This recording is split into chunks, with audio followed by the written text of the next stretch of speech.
Warning, warning, big spoilers ahead. I'm gonna be explaining Alice in Borderland and what the Joker card actually means. Now, if you guys like this video, hit the like button, comment what you think of the show or what your theories are, and subscribe to the channel for more. Now, to properly explain Alice in Borderland, we first need to dive into the last episode to understand what is in fact the Borderland and how it works compared to the real world. To this, we'll have to add some religious and mythological aspects to understand the actual meaning of the games being set in motion. So at the end of the final episode of Season 2, we discover a mirrored version of the events of the first episode of Season 1.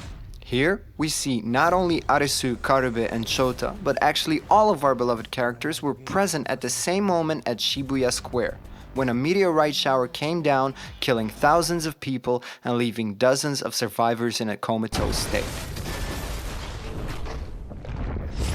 Now, one thing to note about the Borderlands is that access only comes when you fall into a limbo state, which is a state between life and death. And this explains why not all the people from Shibuya Square were still there, but only a handful that we meet along the way. As we get to know our characters, we see that all of them had very uncomfortable living situations, or were just living with grief, hate, terrible choices, and most important of all, a big load of guilt. This guilt is a big factor in the Borderlands, not only for the players but also for the dealers and the face card kings and queens, that we later find out are actually former players who won their cycle of the Borderlands and decided to stay and become citizens. Why is guilt a factor? All of the games in the Borderlands are created to bring out the worst in people and to face them with challenges that will make them rethink their whole life. In a religious sense, you could call this one final test to decide whether you're worthy of heaven or damned to hell. Or in the case of the Borderlands, whether you can survive and win the games until you get another chance at life. Hence, why in Season 2 all the face card kings and queens have their own games that are based around their guilt. As we watch our protagonists win these games, we see that the kings and queens of the face card games lose with a sense of peace and serenity, like the King of Clubs, the King of Diamonds, or for example the Queen of Spades.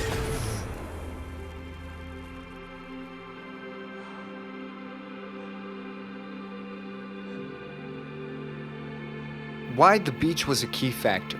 Okay, back in Season 1, Arisu and Usagi end up in the beach meeting all our other characters, and the beach is led by Hatter and Aguni, accompanied by his numbers 2 and 3, respectively the King of Diamonds and the Queen of Hearts. It makes sense that both of them have influenced the Hatter into believing the theory of collecting all the cards would promise freedom, so that the game could evolve into the face cards level and they could start doing their part. One could say that the beach was always destined to be the jumpstart to the face cards level, and that its existence was a game in itself to see which players would remain for the final games, as was proven to be the case in the final witch hunt. One of the main questions that people asked a lot online is why the face cards appeared suddenly when our protagonists got all the cards when everyone was living their time differently in the Borderlands. So that means another cycle of players should have at least triggered the face cards by that time, and that's where the time difference and the beach come into play.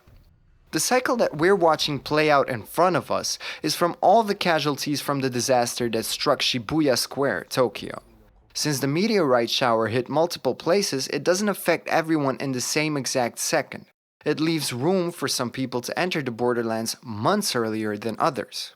A few seconds, in reality, feel like months in the Borderlands, as our characters show. The beach was the perfect way for the king and queen to manipulate the cycle's duration, as most of the cards that were won were kept there, and it would inevitably be the trigger of the next step. Enter mythology. By the time Arisu wins the final game, we are completely by the Queen of Hearts multiple times, leaving us in a very confused state by the time the end scene pops up of the Joker card on the table. This leads to a lot of open-ending opportunities, a lot of confusion with viewers, and a lot of interpretations.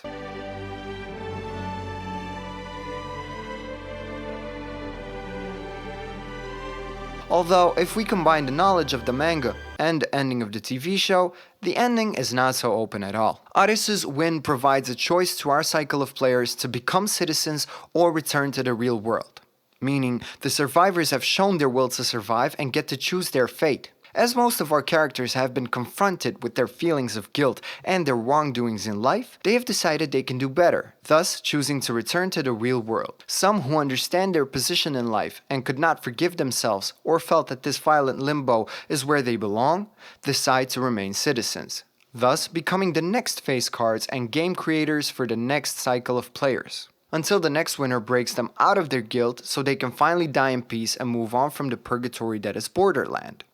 Like, for example, the King of Spades. After all this plays out and our protagonists wake up and gradually start meeting each other all over again with no memory whatsoever, we are confronted by the Joker card. Now, in many languages, there are expressions involving having a joker up your sleeve, which can be interpreted as somewhat of having an extra life or a way out of a sticky situation. In the manga, the Joker reveals himself to Arisu, asking him whether he is a god or devil. Arisu doesn't answer the question, knowing that the Joker is in fact the creator of the Borderlands. Understanding he is somewhat the ferryman, as Charon is known in Greek mythology, transporting the dead to the underworld. Having the card laid out on the table back in the real world literally tells the viewer that Arisu and the gang have literally used their Joker card by wishing to come back, or in other words, used their way out, their trump card, and receiving a second chance at life. They were brought back by the ferryman, aka Joker, as they have deserved a second chance at life, by coming to terms with their guilt, wrongdoings, and showing the will to live instead of giving up.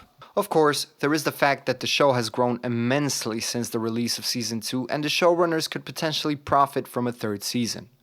If they do so, the Joker card could be a perfect opening to a third installment where they can pull a trick on us, and having the Joker card be a literal trickster, paving the way for a third season.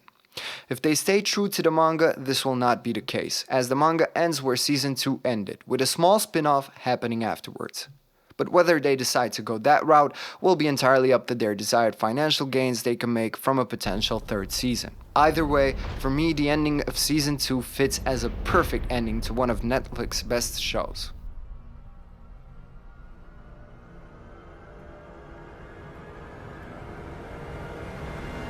Hands down.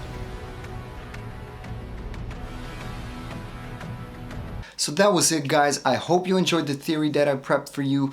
I actually wrote down a comment explaining my theory on a couple of Alice in Borderland videos, and a lot of people requested I made this video, so that's why I did. If you liked it, don't forget to like, subscribe, and comment down what your theory is, and if you think there's gonna be a Season 3. I hope Netflix just keeps on going with shows like this because they really deserve the attention. So thank you for watching again. Peace out.